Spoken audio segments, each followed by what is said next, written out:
एक पिता का सपना। गांव के एक छोटे से घर में रामू अपनी पत्नी सुमित्रा और बेटे अर्जुन के साथ रहता था। रामू एक किसान था जिसकी पूरी जिंदगी खेतों में काम करते हुए बीती थी। उसके पास ज्यादा जमीन तो नहीं थे, लेकिन मेहनत और ईमानदारी उसकी सबसे बड़ी पूंजी थी। अर्जुन बचपन से ही पढ़ाई में तेज था। उसके सपने गांव की सीमाओं से कहीं आगे उड़ान भरने को तैयार थे। वह एक दिन बड़ा अफसर बनकर अपने माँ बाप को गर्व महसूस करना चाहता था।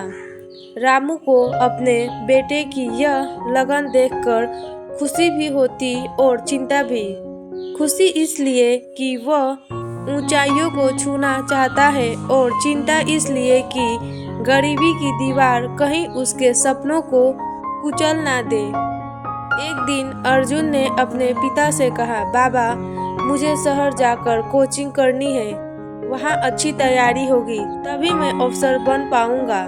रामू ने अपनी सूखी हथेलियों को देखा।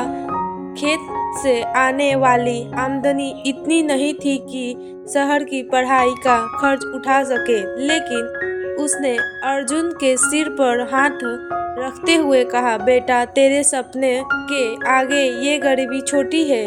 मैं चाहे जैसे भी करूं तुझे शहर भेजूंगा।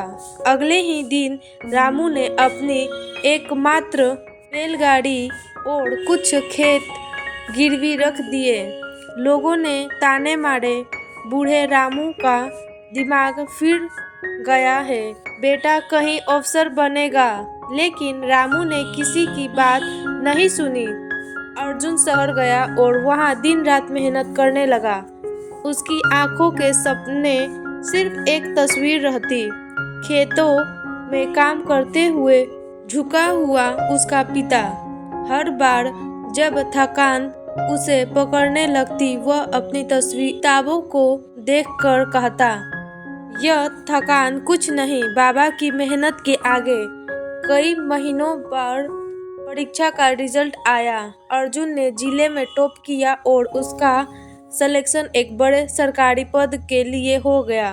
जब अर्जुन गांव लौटा तो उसके गले में सम्मान का हार था और आंखों में आंसू। रामू की आंखों में गर्व के आंसू थे। उसके बेटे को गले लगाकर कहा, आज तेरा सपना पूरा हुआ बेटा, और मेरे लिए इससे बड़ी खुशी कोई नहीं। गांव वालों ने जो कभी ताने मारते थे, अब वही तालियां बजा रहे थे।